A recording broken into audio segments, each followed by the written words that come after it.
ভুলভাল এই মাত্র পেয়ে গেছি আবারও সেই দাদুকে। এই দাদুকে আমরা আবারও সাক্ষাৎকারে কিছু কথা জিজ্ঞেস করব। আসলে বিভিন্ন লোকে সাক্ষাৎ এলাম।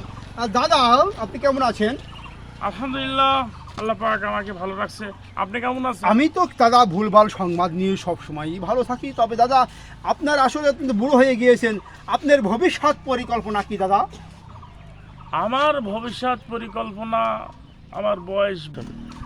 আমার ভবিষ্যৎ বলতে বয়স হয়ে গেছে, এখনো কোনো লাইফ পার্টনার আজ পর্যন্ত পাইনি। আমাকে যদি কেউ গ্রহণ করতে চাই, যদি কোনো মেয়ে বা মেয়ের মা, মেয়ের নানি খালা যদি কেউ গ্রহণ করতে চায়, আমি তাতে রাজি। আমি এখনো চেষ্টায় আছি। মানে আপনার ভবিষ্যৎ পরিকল্পনা কি দাদা? আমার ভবিষ্যৎ পরিকল্পনা মনে করছিলাম যে এই বয়সে বিয়ে করতে পারলে পারে 2 সন্তান জন্ম দেব।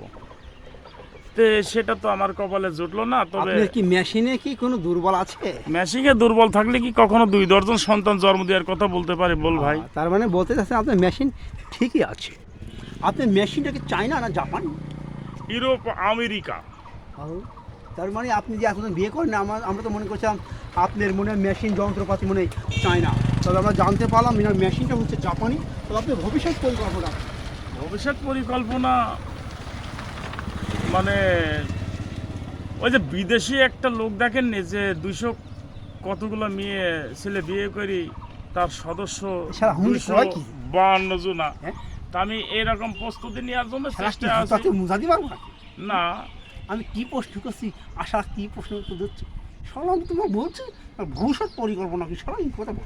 আমার ভবিষ্যৎ পরিকল্পনা, আমি এখন সর্বশেষ নিষ্প্রান্তে এসে গেছি। আমাকে গোপন কিছু করার ইচ্ছা আছে, কিন্তু সেটা তো পাচ্ছি না। তবে যদি ক্যামেরাম্যান যারা পিছনে আছেন, ক্যামেরাম্যান সাহেব আপনি কি কিছু বলবেন? আপনি কি আমার জায়গায় আসবেন? না, সে প্রশ্নের উত্তরকে ঠিকভাবে দিতে পারছে না, এই জন্য আমরা খুবই কষ্ট পাচ্ছি। আমার ভবিষ্যৎ পরিকল্পনা অনেক কিছু আছে।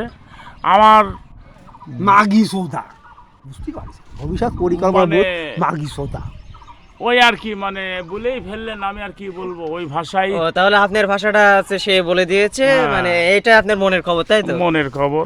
হ্যাঁ দর্শক, তাহলে জানতেই পারলেন এই চাচার মনের খবর। এটা হচ্ছে ভাই আজকের মতো খবর আমরা এখানেই সমাপ্ত করছি। চাচার যে সাক্ষাৎকার এবং দাদুদের সাক্ষাৎকার নিলাম। দাদুর মেশিন এখনও ভালো আছে, 2 দর্জন বাচ্চা নিবে। আর যদি মেশিন ভালো না থাকতো তাহলে কিন্তু চাচা বাচ্চা তো নেওয়া দূরের কথা। চাচা আমার মনে হয় কি আপনি এখানে পাঠা বসে আছেন। আপনি পাঠা মানে আপনি কি কি দেখছেন? ছুরি দেখার জন্য বসে আছেন এখানে বুড়ো বয়সে? হ্যাঁ বুঝতে পেরেছি, উনি আছে বাংলার পাঠা।